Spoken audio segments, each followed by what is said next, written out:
Hey, creative friends, welcome to my kitchen. And now I went to the store to get the ingredients to make this. I did a little video of my trip to the store.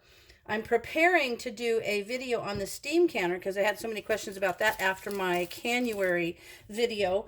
But I talked about making this cough medicine, this cough syrup that is a traditional, and it's so good. It works so well. And I thought, what the heck? I'll just do a video and show you guys how to make it. It's super simple. So I think I did a video on this before, but I'm not sure. But anyway, we'll do one now.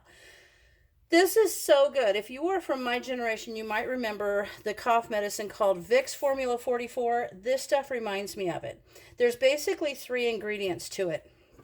You want to have a clear sort of alcohol, and I have 1 cup here. And this one I have just grain alcohol. You can use vodka. You could use anything like that. Some people use whiskey, but I just kind of like the grain alcohol because it doesn't have any flavor. And I'll tell you what, you have a couple tablespoons of this and you will sleep all night and you won't cough, that's for sure.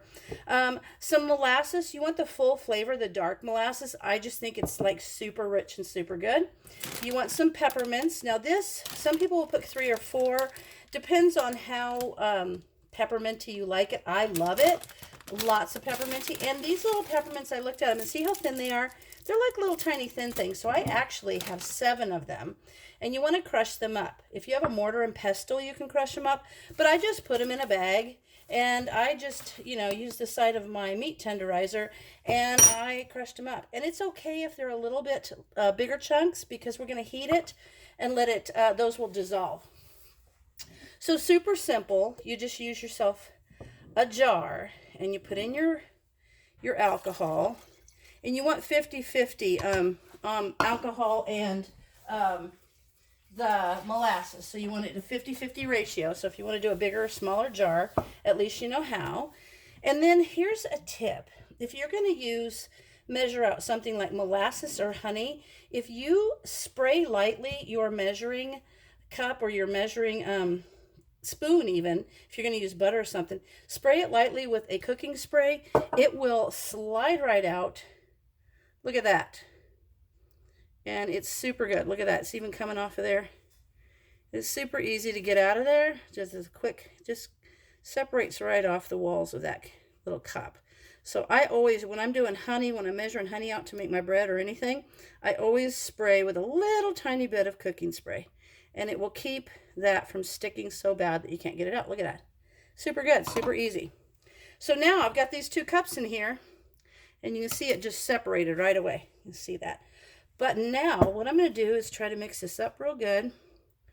And I'll mix in the peppermints as well. I'm going to have to shake it good here in a sec. So let me mix in the peppermints. Ooh, so good. Now I'm going to mix it up. And then what I'm going to do, let me get this off of here. Get this cleaned off. I'm going to seal it, and I'm going to shake the heck out of it. And then I've got a little pot, and I'm going to heat it over a couple of hours' time. Let me put my lid on it and shake the heck out of it real quick. And then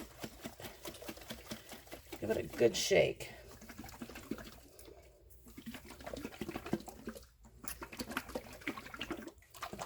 So now it's starting to kind of mix, but as it gets hotter, it will blend better. So in order to heat that, what I'm going to do is I've got this little pot of water, and I'm going to take a canning lid and put it the top side up and face down, like you would put it on a jar. And then I'm just going to set this on top of it. And I'm going to turn this water on, and I'm going to let it simmer for just a couple hours. Now I'm going to put a little bit more water in there because I want it to come good ways up on the jar. And I'm going to come back every once in a while, give it a good shake, and I'm going to let it sit there and kind of simmer lightly for a couple of hours until it really stops separating like that. And even afterwards, when you put it on your shelf, and what's really cool is, like in the old days, they had those little warming things on their oven, and they would keep it in there all winter, and it would be so warm and nice. But if you notice that it's settling, you just shake it up again, so it'll be fine. It might settle a little bit in storage, but it'll be fine. This is not a long-term storage thing. This is just something that you want to make. You can keep it like by your stove, or you can keep it in a place that'll keep it nice and warm. If you like a cold cough medicine, you can put it in the fridge, but it's not meant to be canned. It's just a quick little cough syrup. So that's awesome. And this stuff, I'm going to tell you what, this stuff works. So if you want to give it a try, give it a try. I'm not a medical professional. I'm not telling you that you're going to cure anything with this. I'm just telling you this is a classic recipe for an old, I don't know, if Amish or something, like stuff that our grandparents used to make. My grandma used to make this kind of thing out on when they lived on the farm.